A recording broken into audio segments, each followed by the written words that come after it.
We're reading this morning from the Gospel of John, chapter 2. John, chapter 2, verses 1 through 11. On the third day there was a wedding in Cana of Galilee, and the mother of Jesus was there. Now both Jesus and his disciples were invited to the wedding. And when they ran out of wine, the mother of Jesus said to him, "They have no wine." Jesus said to her, "Woman, what does your concern have to do with me? My hour has not yet come." His mother said to the servants, "Whatever he says to you, do it." Now there were set there 6 water pots of stone, according to the manner of the purification of the Jews, containing 20 or 30 gallons apiece. Jesus said to them, "Fill the water pots with water." And they filled them up to the brim. And he said to them, "Draw some out now, and take it to the master of the feast." And they took it. When the master of the feast had tasted the water that was made wine, and did not know where it came from, but the servants who had drawn the water knew, the master of the feast called the bridegroom. And he said to him, "Every man at the beginning sets out the good wine, and when the guests have well drunk, then the inferior.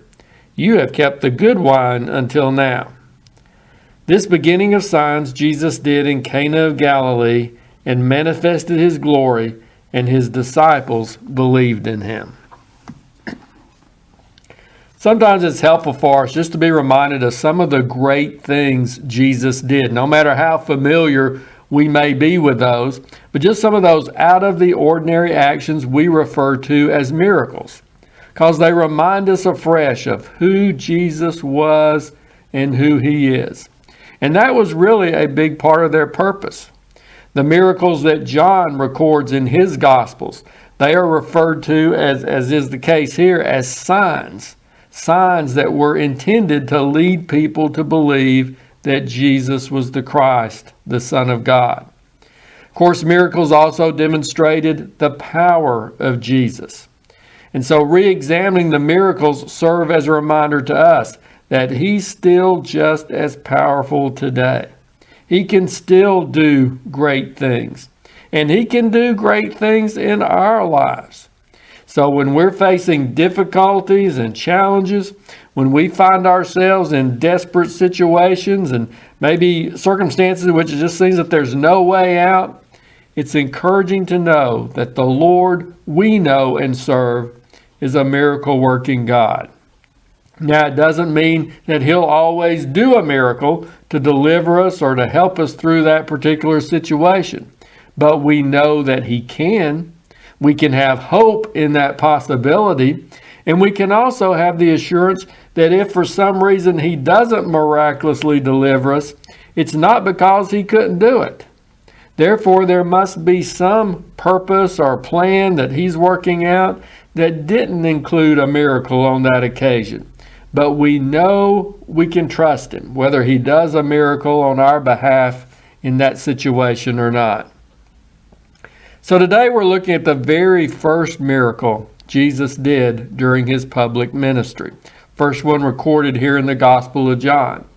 And one of the first aspects of this event that stands out to us is just the nature of it, what this miracle involved.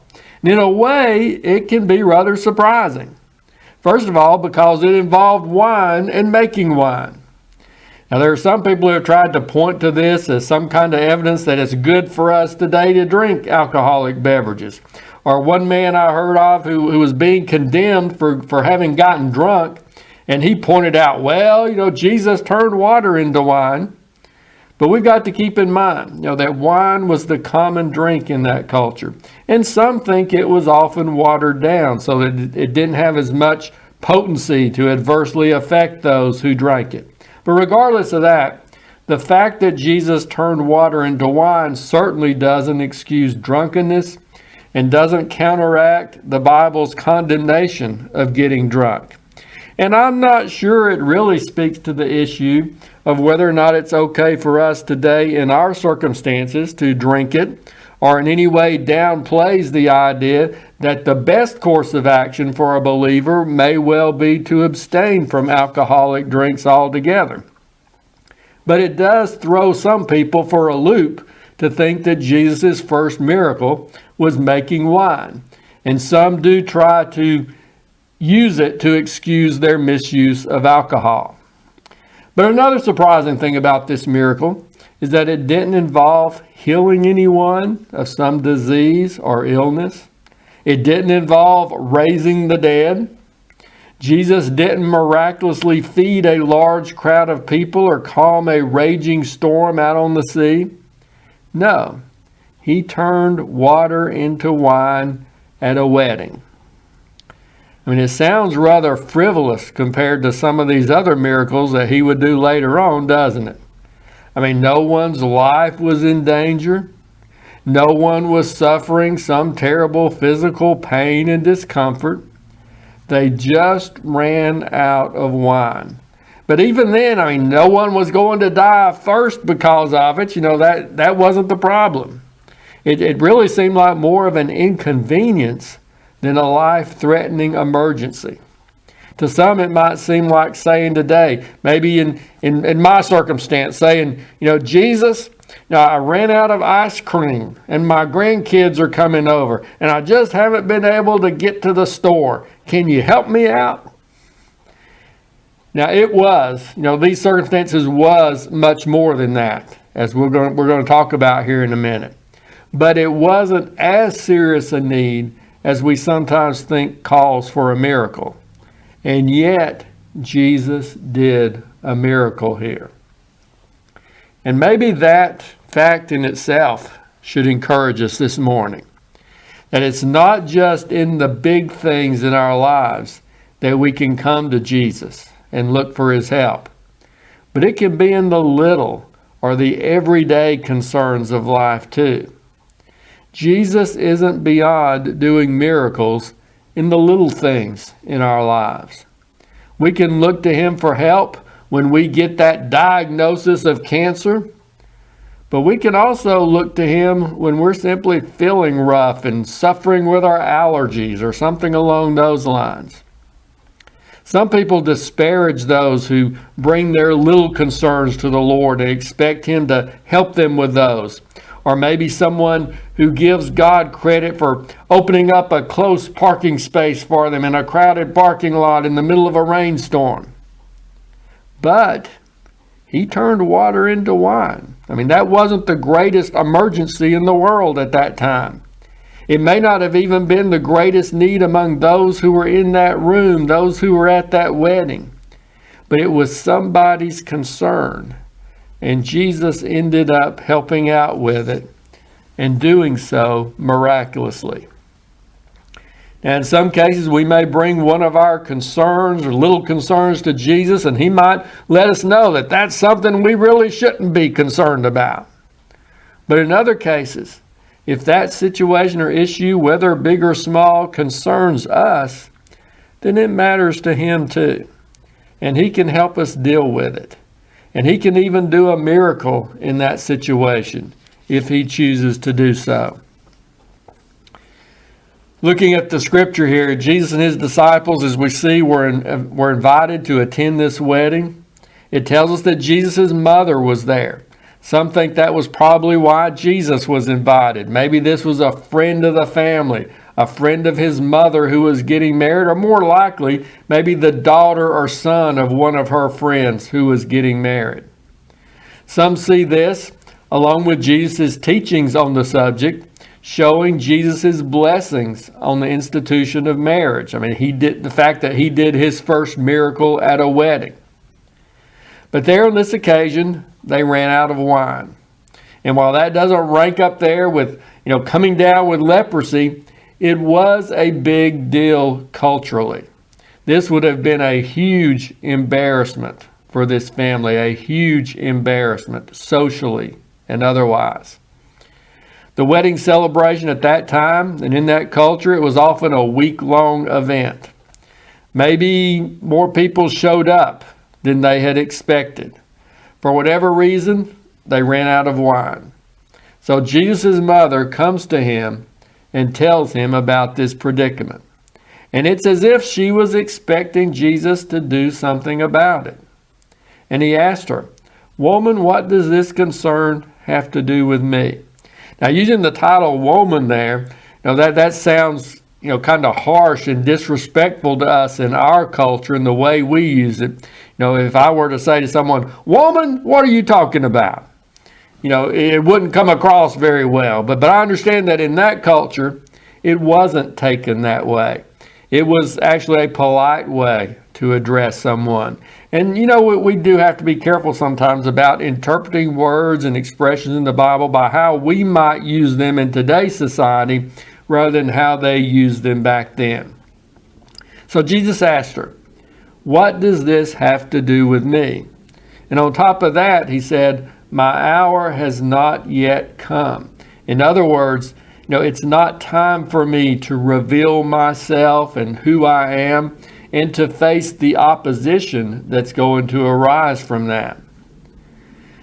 But that's what's encouraging here and what should encourage us about our situations today. Even if it's not a big concern to the Lord, if it's a concern to us, then He's going to pay attention to it.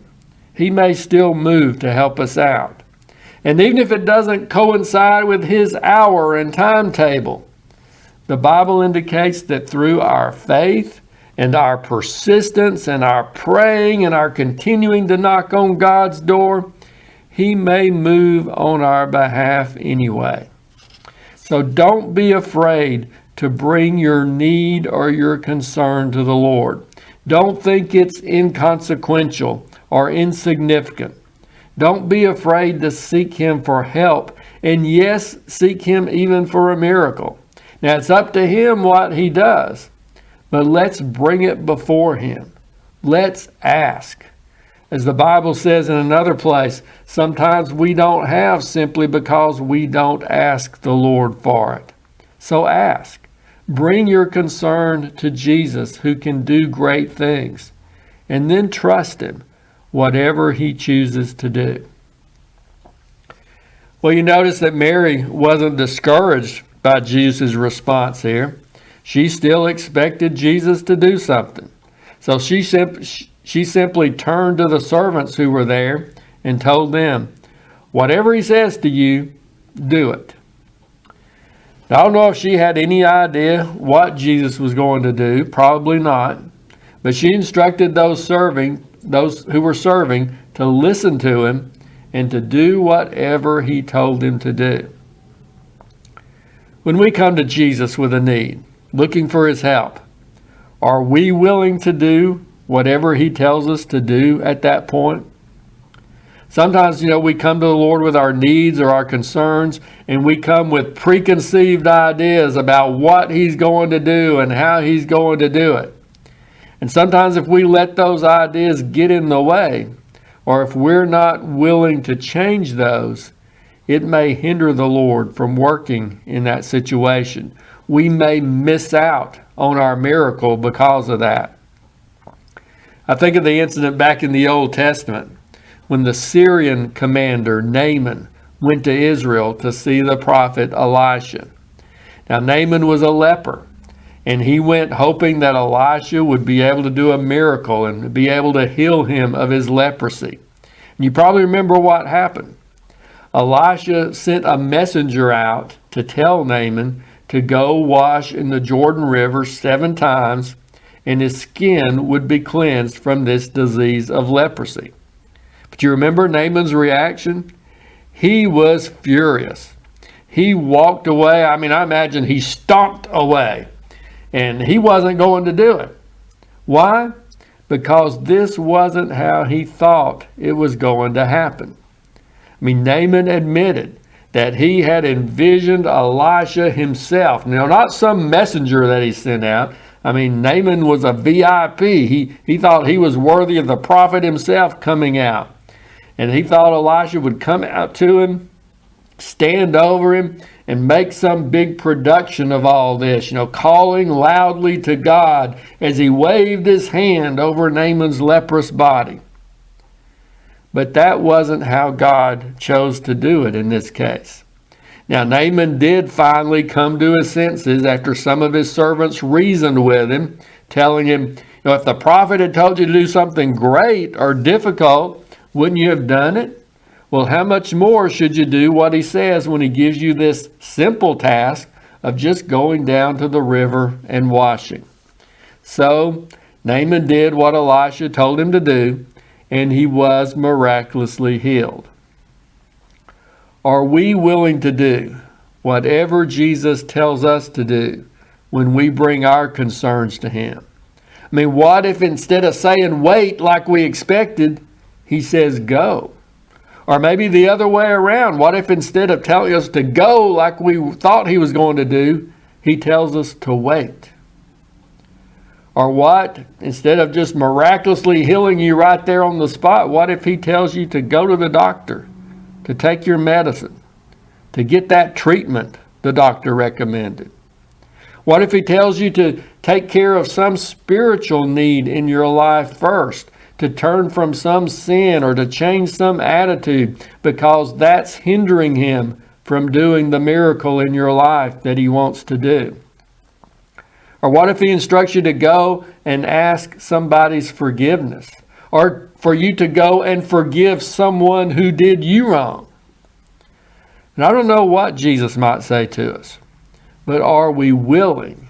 Are we willing to do whatever he says when we come to him seeking his help?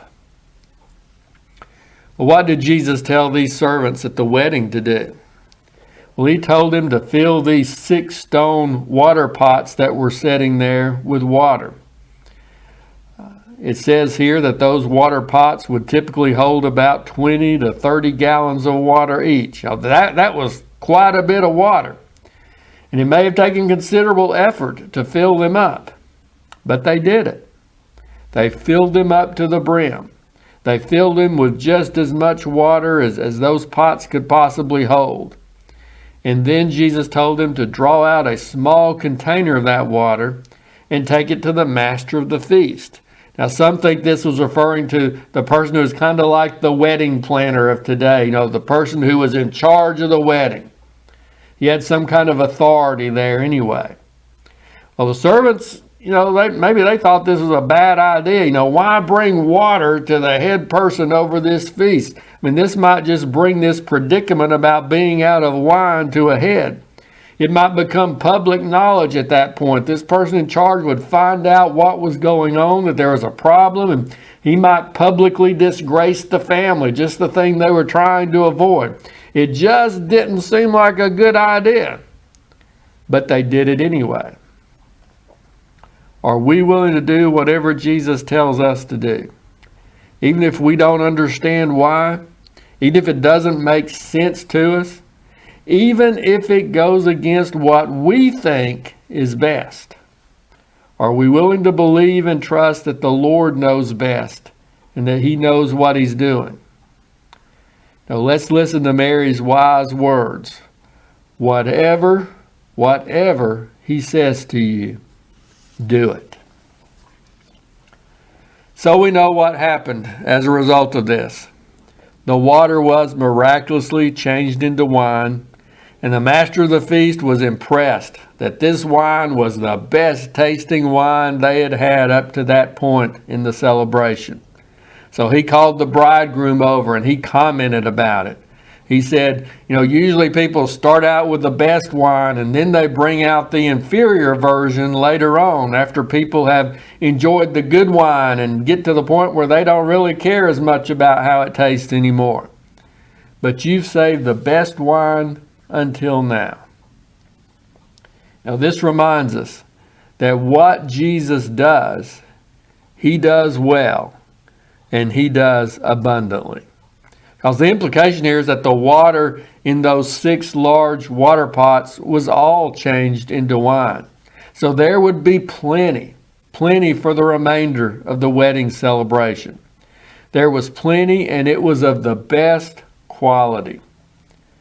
Jesus didn't just provide something to get them through this tough situation. He didn't just provide some small amount that they could maybe stretch and make last for the whole celebration if they really worked at it. And not just some average tasting wine that would be good enough to get them through this crisis. Some wine, that wasn't great, but it was better than nothing. No. Jesus' miracle brought an abundance, and it was the best. Now, Jesus knows what he's doing in our situations too. He knows what we need, and he knows what's best. As we come to him looking for his help, let's trust him to get us through, and to get us through victoriously and abundantly, so to speak. Let's trust him not only to help us survive, to squeak through this, but to thrive, to be overcomers, to be more than conquerors through him. And let's likewise trust that whatever he chooses to do, it's the best for us. It's the best wine for that situation. He may or may not do what we hoped or what we asked for. He may not do the miracle we had expected. But whatever he does, can we trust him that it's the best for us? I don't know what your needs or what your concerns may be today. Whatever we're dealing with today, let's be assured that Jesus is still the miracle-working Son of God. Nothing is too small for him to care about, and nothing is so big that it's beyond his power to handle. Let's bring our needs to him. Let's do whatever he tells us to do, and let's trust him to do what's best in that situation.